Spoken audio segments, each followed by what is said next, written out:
কিশোরগঞ্জে Khandakar Shamsul Alam foundation মেধাবৃত্তি পুরস্কার বিতরণী অনুষ্ঠানে প্রশ্নোত্তর পর্বে প্রধান অতিথি হিসেবে ভার্চুয়ালি যুক্ত হয়ে বক্তব্য রাখছেন বিএনপির ভারপ্রাপ্ত চেয়ারম্যান তারেক রহমান। আমরা সরাসরি যুক্ত হচ্ছি তার বক্তব্যে। একটা ছোট্ট কথা আমি বলি। উনি বলেছিলেন যে শিক্ষাই হলো সবচেয়ে শক্তিশালী অস্ত্র।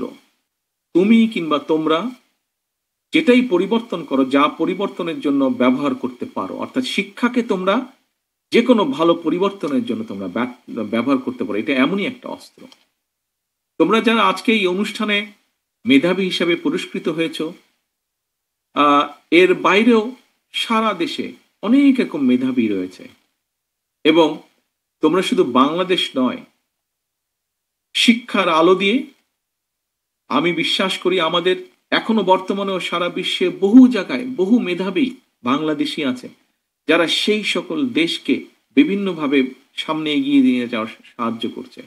আমি বিশ্বাস করি তোমাদের মধ্যে একদিন এরকম শিক্ষার আলো দিয়ে শুধু দেশ নয়, দেশের সাথে বিশ্বেও স্বাক্ষর রাখতে সক্ষম হবে একদিন।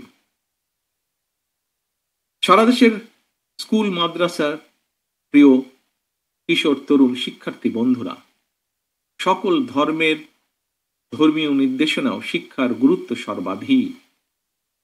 আমরা যদি আমাদের পবিত্র কোরআনের একটি আয়াত দেখি, প্রথম আয়াতটি হচ্ছে ইকরা বিস্মি রাব্বিকাল্লাযী খালাক, পড়ো তোমার প্রভুর নামে।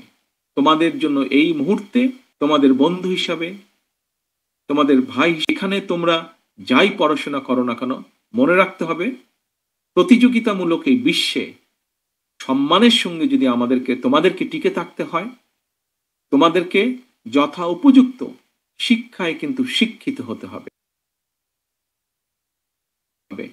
ব্যবহারিক এবং কারিগরি শিক্ষায় দক্ষ হতে হবে।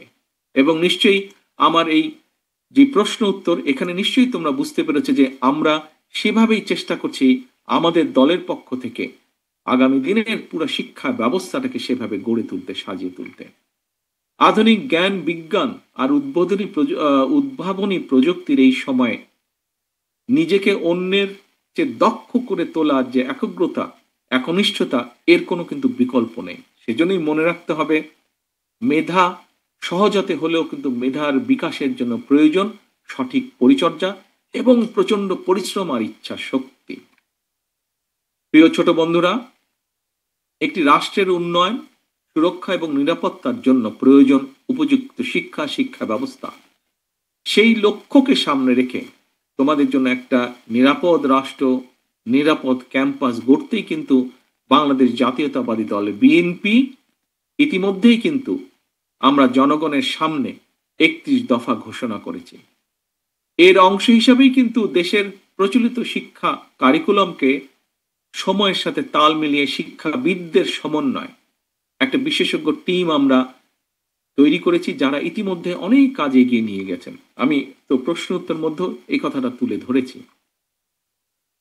সম্মানিত সকল উপস্থিতিবৃন্দ, প্রিয় স্কুল মাদ্রাসার বন্ধুরা, সকলকে সামনে রেখে এতক্ষণ আমি সারা দেশের স্কুল মাদ্রাসার লাখো কিশোর তরুণ শিক্ষার্থী বন্ধুদের উদ্দেশ্যে বেশ কিছু কথা বলেছি। ইনশাআল্লাহ দেশে আসলে আমি বিশ্বাস করি সকলের সাথে সামনাসামনি বসে আবার কথা বলতে পারবো, কিভাবে আমরা দেশকে পুনর্গঠন করব, আমরা দেশকে সামনে এগিয়ে নিয়ে যাব, কিভাবে তোমাদের ভবিষ্যৎকে আরো মজবুতভাবে আমরা তৈরি করতে পারবো, আমরা এগুলো নিয়ে আলোচনা করতে পারবো। সবশেষে এমন একটা সুন্দর আয়োজনের জন্য আমি শামসুল আলম ফাউন্ডেশন সহ সকল আয়োজক বৃন্দদেরকে আন্তরিকভাবে ধন্যবাদ জানাই। আমাদের যেসব মেধাবী সন্তানেরা এখানে উপস্থিত, তাদের গর্বিত পিতামাতা এবং পরিবার পরিজনদের প্রতিও জানাই শ্রদ্ধা। সবশেষে প্রতিটি শিশুর, কিশোর, তরুণ তরুণীর নিরাপদ, সুন্দর এবং সমৃদ্ধ ভবিষ্যৎ কামনা করে আমার আজকের বক্তব্য শেষ করছি। আল্লাহ হাফেজ। বাংলাদেশ জিন্দাবাদ। বাংলাদেশ জাতীয়তাবাদী দল জিন্দাবাদ।